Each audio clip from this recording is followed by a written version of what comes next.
Merci pour ces moments. Merci pour ta grâce. Nous voulons, ton Père, en ces moments qui nous restent, ton Père, partager ta parole, afin que tu nous dises quoi faire au nom de Jésus-Christ. Merci, ton Père, pour ce temps d'adoration, que tu étais avec nous, tu nous as conduits. Et pendant ce moment des messages, seul toi, Seigneur, sois le maître de toutes choses. Ainsi nous avons ainsi prié. Amen. Amen, amen. Nous sommes dans la joie. Est-ce qu'on peut acclamer pour le Seigneur qui nous a donné la foi? Merci. Je suis venu ce soir, pas pour prêcher, pas pour exhorter. Je suis venu ce soir pour déclarer et prophétiser. Nous sommes au début du deuxième mois de l'année. J'aimerais vous informer que nous avons déjà décollé et nous sommes en plein vol de 2018. En janvier, c'était le temps de décollage. Maintenant, nous avons pris de l'altitude et le Saint-Esprit va commencer maintenant à nous conduire encore et davantage. J'ai un message un peu particulier ce soir qui se trouve dans le livre d'Apocalypse 12, 11a. Donc la première partie du verset 11 du deuxième chapitre de l'Apocalypse. Je l'ai tellement lu que c'est resté dans ma tête. Mais pour une meilleure méthode ou meilleur moyen de compréhension, nous allons encore la lire ensemble. Apocalypse 12. Apocalypse 12, 11. Qu'est-ce que la Bible nous dit?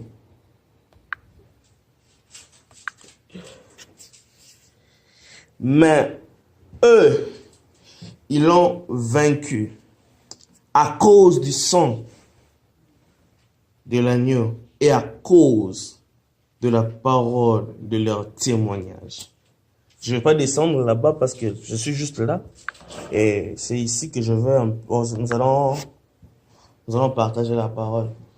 Si vous voulez savoir le thème de ce soir, je vais vous dire que deux choses qu'Apocalypse 12, 11a nous enseigne.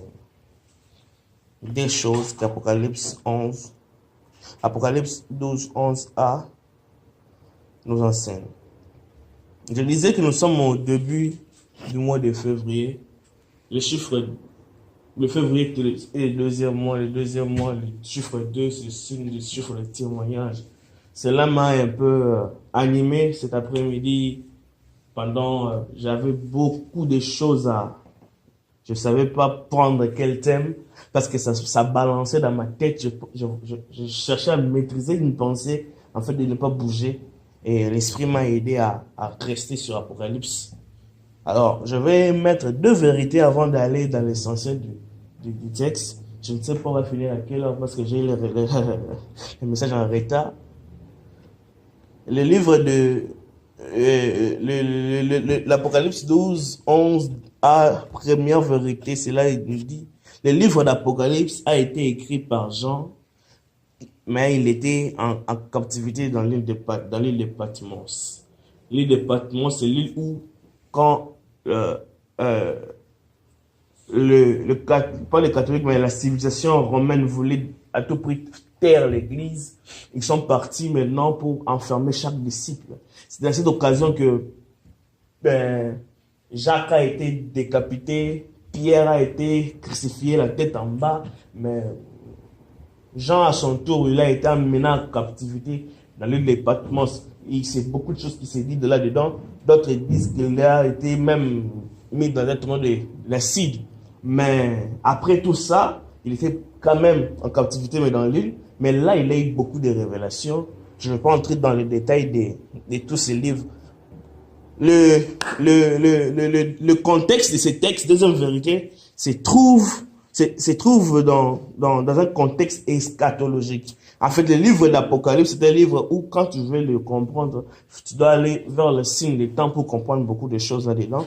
Je suis pas aussi là pour nous faire comprendre ça aujourd'hui, mais c'est vrai que ce texte est un texte eschatologique, surtout quand vous prenez 12, verset 6, où la Bible dit, la femme fut la femme vit et mangeait pendant 126 jours près de Dieu.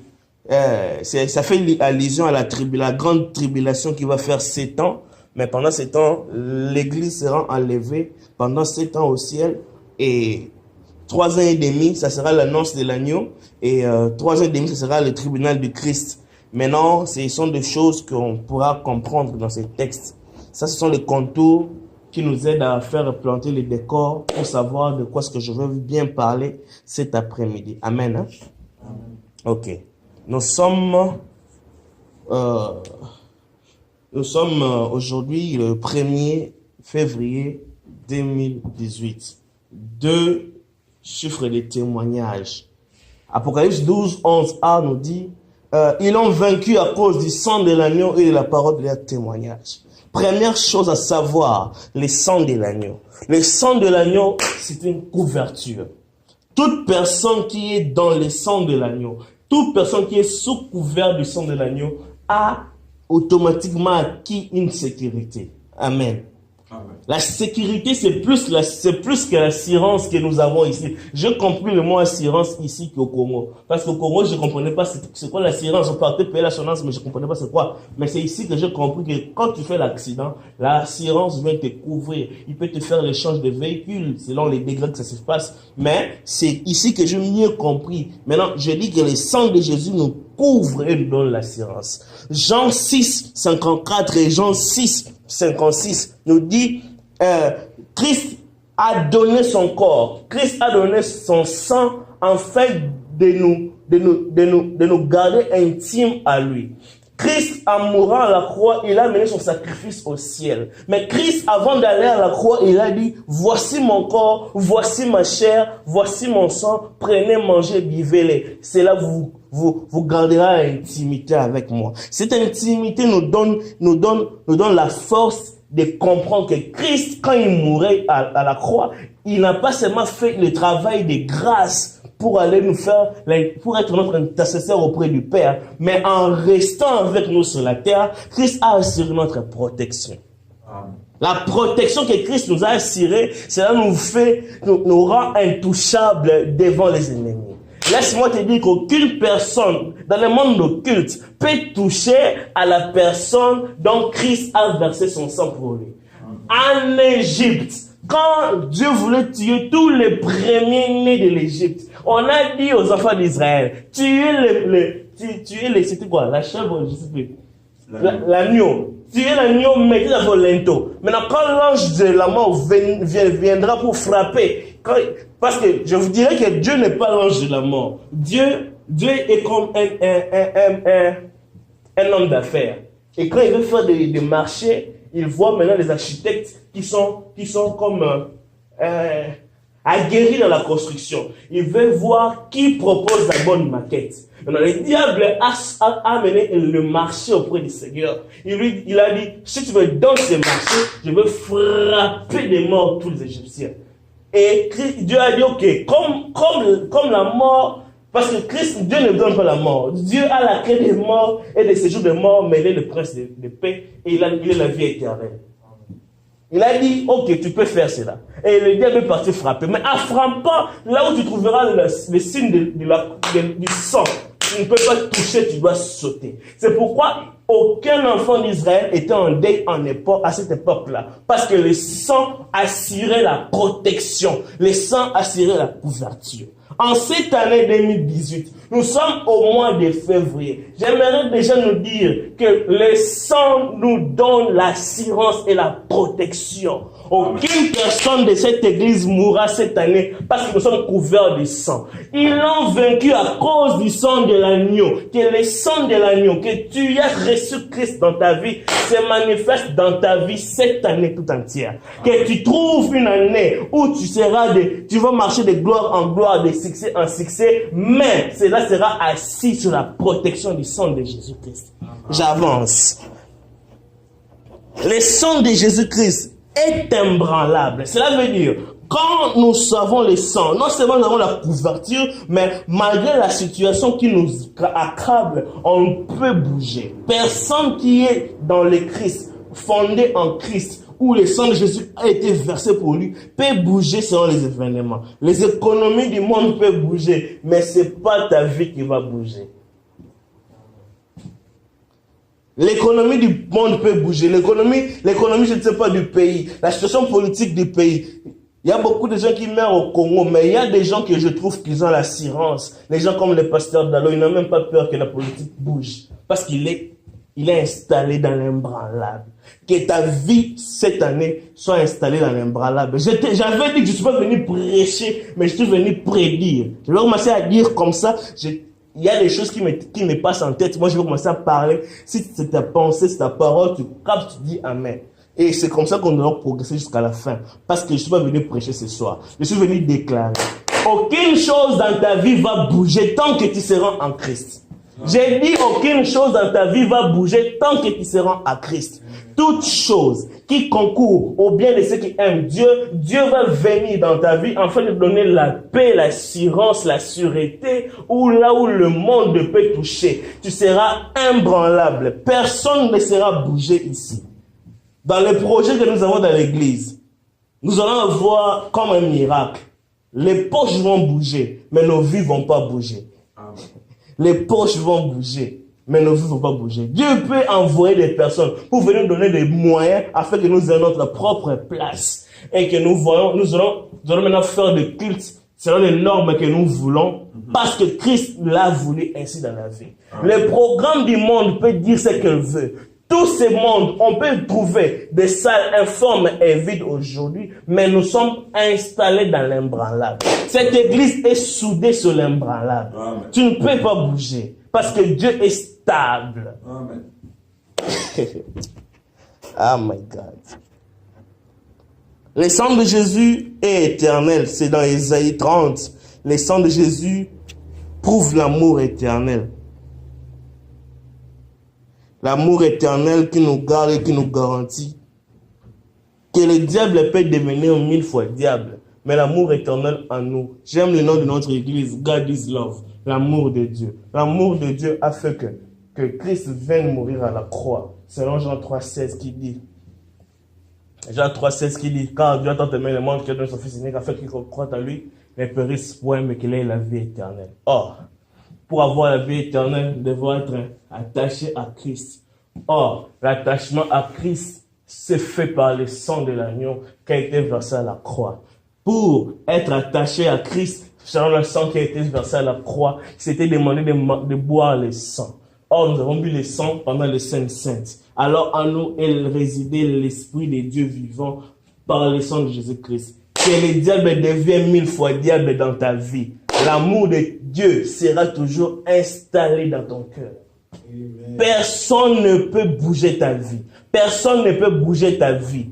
Personne ne peut bouger ta vie. Amen. Tu ne me comprends pas. Je dis personne ne peut bouger ta vie. Amen. Ta vie ne sera pas bougée. Personne ne peut bouger ta vie. Que le diable devienne 1000 fois diable dans ta famille. Ta vie ne sera pas bougée. Tu seras établi, tu seras élevé, tu vas prospérer à tous égards, mais ta vie sera stable en Jésus-Christ. Amen. Deuxième des choses, c'est là où nous allons chuter, la parole de leur témoignage. Il dit, ils ont vaincu à cause du sang de l'agneau et de paroles de leur témoignage. Mais c'est quoi le témoignage en fait? Joël 2,28 nous dit, dans les derniers jours, dit Dieu, je répandrai de mon esprit sur toute chair. Vos fils et vos filles prophétiseront, vos vieillards auront des visions et vos jeunes gens auront des songes. En fait, le prophétique réside dans la prophétie, dans la vision et dans les songes. Mais le témoignage est parallèle avec la prophétie. Or, prophétiser, c'est proclamer. Cela veut dire qu'ils l'ont vaincu à cause du sang de l'agneau, mais à cause aussi de la prophétie. C'est quoi la prophétie? La prophétie, c'est parler. C'est quoi parler? Une chose m'énerve quand je lis la Bible, c'est quand je vois Abel. On lui a tué, mais son sang crie. Mais pourquoi est-ce qu'Abel, quand il était vivant, son sang, il n'a pas voulu parler devant l'adversité que Caïn lui a amenée? Est-ce que si Abel disait, parce que j'imagine, ils ont été enseignés comment il faut donner la dîme, les offrandes, c'est qu'ils savaient que quand on donne la dîme et l'offrande, on dit Dieu, voici la dîme et l'offrande, protège-moi selon mon travail, multiplie mes avoirs. J'imagine. Mais comment maintenant on veut tuer Abel? Abel ne dit rien. Et ce qui m'énerve, c'est quand il meurt, son sang crie. Et Dieu dit à Caïn, le sang de ton frère est monté vers moi. Et le cri de sa voix s'est fait entendre. Mais pourquoi ce cri était vivant n'a pas parlé? Pasteur, vraiment, avec tout le respect qu'on doit au pasteur, faites cette recherche, expliquez-nous. Moi, je ne comprends pas. Pourquoi est-ce qu'Abel, tu es vivant, tu ne déclares rien, tu vas jusqu'à mourir pour que ton sang crie. Maintenant, quand tu cries là, étant mort, est-ce que tu vas revenir à la vie ou pas? Mais qu'est-ce qui t'a manqué de crier quand tu étais vivant? Est-ce que s'il criait quand tu étais vivant, Dieu n'allait pas venir le secourir? Ça, c'est une question que je me pose. Franchement, je n'ai pas la réponse. Pasteur, il va nous aider, peut-être, je ne sais pas quand. Ça, c'est un recours, c'est une demande que j'ai introduite. Le pasteur parle nous faire comprendre le silence d'Abel pendant que vous pouvez être sauvés. Mais j'aime un jeune, j'aime un roi qui s'appelle David, devant Goliath, dans 1 Samuel 17, au 41e verset jusqu'à 46. Goliath s'avance. Les combats de David et de Goliath n'a pas commencé quand vous avez vu David lancer la pierre. Non, les combats ont commencé par la parole. Le géant Goliath, malgré qu'il était géant, il dit à David, je veux te tuer au nom de mes dieux. Ça veut dire Baal, Moloch, Astarté, tous ces dieux de Philistins. Il a commencé à maudire David selon ses dieux et il a dit, ta chair aujourd'hui sera livrée vers les jours du ciel. David aussi rétorque et il dit à Goliath, tu viens devant moi avec l'épée et les javelots, mais moi je viens devant toi au nom de l'Éternel que tu as incité. Là je comprends une chose, dans la spiritualité, le combat physique et que complément, mais tout commence par le spirituel. Amen. Frère, si tu ne déclares pas dans ta vie, tout ce que les gens veulent de toi va s'accomplir. Or, ce que toi tu voudras de toi n'arrivera pas. Pourquoi? Parce que tu as fermé ta bouche. Une bouche fermée est une destinée éteinte. Ils ont vaincu à cause du sang de l'agneau. Oui, le sang, nous l'avons tous eu. Nous sommes tous chrétiens au même point d'égalité. Mais pourquoi est-ce qu'eux, ils progressent, pas les autres? Ça, c'est une question que je me pose. Nous avons deux personnes. Parce que jusqu'à aujourd'hui, si je dis que Abel aussi, s'il était vivant jusqu'à ce qu'il va écrire des choses ou faire des choses, peut-être Abel aurait dû être encore l'homme selon le cœur de Dieu. Parce que son sang, quand il était mort, criait. Mais il n'a jamais dit quelque chose spécifiquement. Mais du côté de... Excusez-moi. Et David, maintenant, son tour, devant Goliath, il a commencé à parler. Maintenant, il y a des choses dans la vie. Il y a des choses dans la vie qu'on ne change pas. S'ils veulent que tu meurs, il c'est qui? Il c'est les membres des sorciers qui sont par hasard enregistrés dans ta famille. S'ils veulent que tu meurs, ils ont déjà dit que tu vas mourir. Cela veut dire quoi? Toi, tu ne vas pas mourir. Toi, tu vas seulement changer et remettre la balle de leur côté pour que ça leur rentre. Avant que je parte au Congo, c'était prévu que ma femme meure. On m'a donné des messages, beaucoup de messages, que tu vas aller le trouver dans la morgue, il va faire l'accident, tout ça. Tout ça, ça me dit, oh, j'étais là, je ne disais à personne, ni au pasteur Eric, ni au manana, je disais à personne. J'étais dans ma chambre, je me disais, donc, moi, naye, pour un document, on va dire qu'il y a un coup frappé, il y a un coup de paix, il y a un cercle. Ah! Un coup frappé.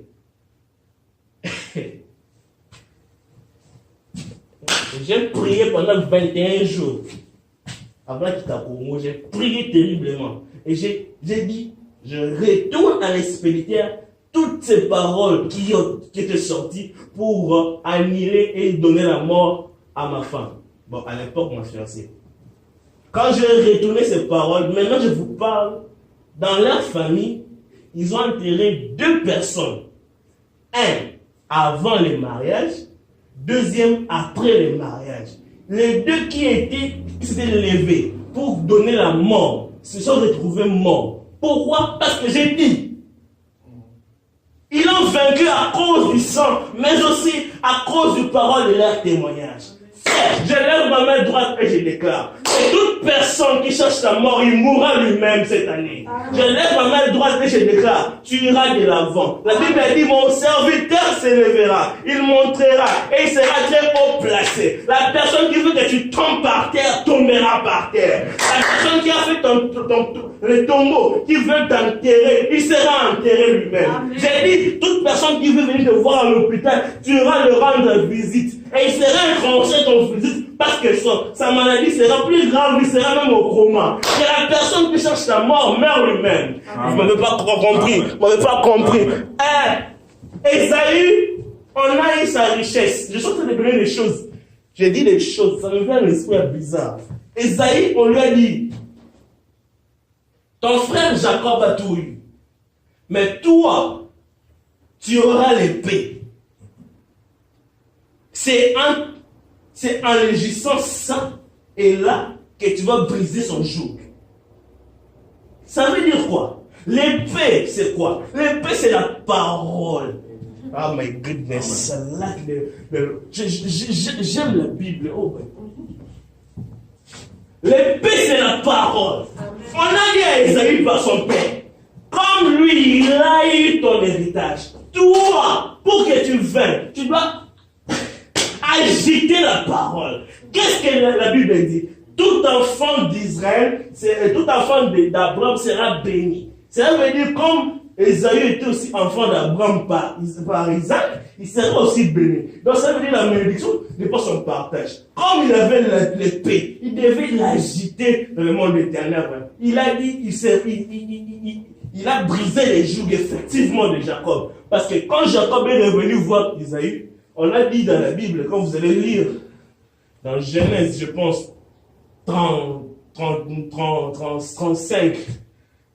ou 36, vous allez voir, on a dit que Esaü était aussi fort riche. Mais où est-ce qu'il a eu toute cette richesse? Parce que son père lui avait dit, moi, je n'ai pas de richesse à te donner. Je n'ai plus de bénédiction à te donner. Mais je donne seulement la parole. La parole est la bonne bénédiction. Qu'un parent peut laisser à ses enfants. La parole. La parole.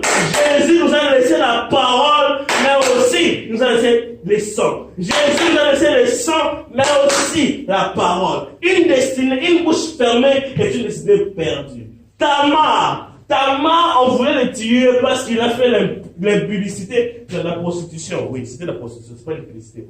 L'impudicité, c'est quand une femme mariée trompe son mari. Il s'est prostitué parce que il devait attendre l'enfant Sheila, l'enfant de Judas. Genèse 38. L'enfant de Judas n'a pas voulu donner son enfant. Maintenant, Judas, sa femme est morte. Il est parti tomber en prostitution avec Tamar. Mais Tamar, intelligente et sage qu'elle était, elle a demandé les cordons, les bâtons et les cachets. Maintenant, quand elle a pris les cordons, les bâtons et les cachets, je ne dirais pas ça veut dire quoi maintenant, parce qu'on n'a plus le temps, je pars vers j'atterris déjà. Quand elle a pris tout ça là, quand la chose s'est répandue, on est venu dire à Judas que non, Tamar s'est prostituée. Alors Judas dit quoi? On va les tuer. Une parole est sortie. On doit tuer qui? Tamar. Mais Tamar vient et dit, avant de me tuer, regarde c'est à qui ces choses. Une parole contre une parole. Et Tamar n'est plus mort. Mais Tamar a donné naissance à Pérès. Pérès était l'enfant de la situation. Je ne sais pas de quelle situation tu es en train de passer maintenant. Mais je veux seulement te dire une chose. Accompagne le sang par la parole. Accompagne les sangs par la parole. Accompagne les sangs par la parole. Parle pour ta situation. Ta vie ne sera plus la même. Si tu parles, tu ouvres le chemin. Si tu parles, tu ouvres le chemin. Je ne sais pas ta situation a duré combien de temps. Mais c'est que je sais, ils l'ont vaincu à cause du sang et de la parole de leur témoignage. Prophétise sur ta vie. Dis quelque chose. Que le ciel s'ouvre. Que le ciel s'ouvre. Que tout le miroir du ténèbre se brise. Que monde soit éclairé. Que la trompette retentit. Que l'éclair et les tonnerres se sentent ressentir. Tu ne mourras pas. Cette année, tu vivras. Tu témoigneras les œuvres de l'Éternel. Nous sommes au février. J'avais dit cette année, on a déjà décollé. On a pris de l'altitude. Personne dans ta vie mourra dans ta famille. Ton rayon d'action, je déclare déjà. J'ai fini ma parole. Je n'étais pas venu prêcher. J'étais venu déclarer. Dans ta vie, j'ai dit personne dans ton entourage mourra. Amen. Ta connaissance de Dieu fera que tes connaissances aussi soient dans la vie. Ils ne mourront pas à cause de toi. Que 1000 tombent à droite, que 10 000 tombent à gauche, tu ne seras pas à terre. À cause de la parole. À cause de la parole. Élève ta voix, déclare. Et Dieu t'écoute cet après-midi. Et la bouche qui est là, alléluia. Merci Seigneur. Merci Seigneur. Merci Seigneur.